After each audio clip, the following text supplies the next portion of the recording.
Cliff White. What do you got here, Cliff? It's a 82 S10 short bed.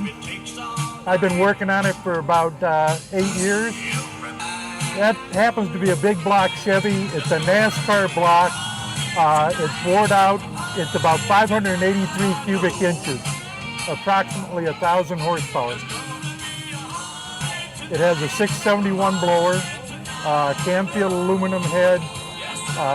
The comp cam was custom ground for me by Comp Cam. Everybody take a light Ford car and put a Cadillac motor in them, okay? The idea being a big horsepower in a light car. Well, I started thinking about it. I said, well, I'll get an S10 and put a big motor in it. But if I put it in the front, it'd just spin the tires. So I put it in the back where the weight's over the rear wheels, where it just goes like a bandit. What type of drivetrain is in it? It's a GMC motorhome, okay? The difference between that and a Tornado or a Cadillac is the gear ratio is different. It's a real low gear ratio, which gives you a lot of takeoff. It's rear wheel drive now with the motor over the wheels, so I get good traction. And it does have wheelie bars on it. And we see this go up and down the street here, and under a little bit of power, it just, the back end goes down a little bit. It goes.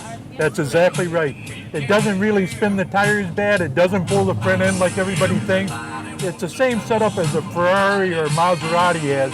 It's not a rear engine, even though it looks like it. A rear engine's when the motor's behind the axle. It's a mid-engine, which puts the weight. The weight's almost perfectly balanced in it. It weighs 2,800 pounds. You said this was about a 10-year project, huh? Well, a little longer than that even. I'd say probably 12. Was this your original conception of it? Yes. I started off, I didn't do a real perfect job making it because I was just doing it as a hobby, okay? And as I got more into it, I got it painted, I put the wide body on it. And I believe it's not what you can buy because I don't have a lot of money, it's what you build that counts. I had to change the front springs because there's not as much weight in the front to get the stance I wanted on it. I'm running 4 shocks in the back. I can raise and lower the back to get the amount of traction I need.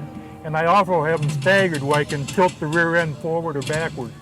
Okay, so the radiator is up front and it Yes, cools sir. the motor in the back. Yes, sir. When I start cruising the freeway, I drop down to 180.